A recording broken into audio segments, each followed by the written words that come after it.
హాయమ్మా.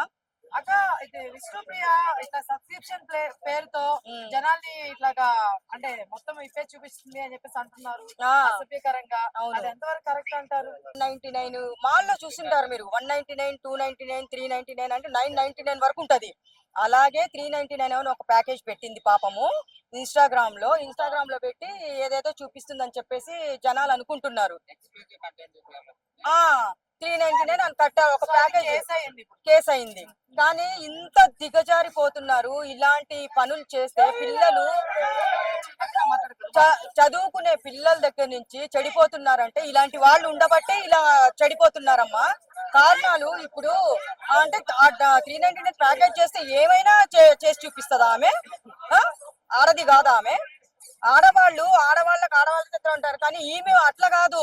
ఆ మొత్తము ఇప్పుడు ఇష్టం అంటే ప్రతి ఒక్కరికి ఉంటది. ఫోన్ ఉన్న వాళ్ళ దగ్గర అందరికి ఇష్టం ఉంటది.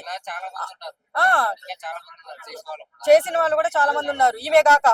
కానీ ఈమెకి ఏం పోయే కాలం వచ్చిందో నాకు తెలియట్లా. యాంకర్ చేసుకొని డబ్బులు సరిపోక ఇలా బరి తెగించి ఇలాంటి ఆడవాళ్ళు ప్రతి ఒక్కరు ఇలా బరి తెగించి ఇట్లా చేస్తే ఇంకా దేశం ఎక్కడికి పోతుందో నాకు అర్థం కావట్లేదు.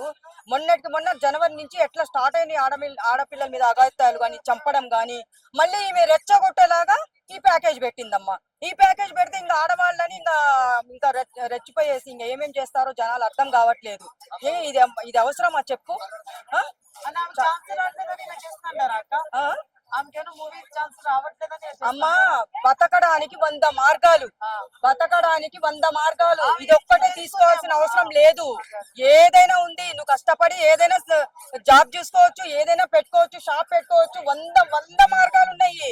ఆ 100 మార్గాల్లో డబ్బులు మనం కష్టపడి సంపాదిస్తే ఫలితం దక్కుతుంది. ఇలా నీచంగా బతకమని చెప్పట్లేదు. ఛాన్సులు రాకుంటే ఇలా బరి తెగించి ఇలా ప్యాకేజీలు పెట్టి నువ్వు ఇన్స్టాగ్రామ్ లో అన్ని ఇప్పి చూపిస్తున్నావు అంటే నువ్వేం మంచివో నాకు అర్థం కావట్లేదు. ఆమె ముఖం చూస్తేనే పెద్ద ఇదే అనిపిస్తుంది ఆమె నాకు నిజంగా చూస్తే.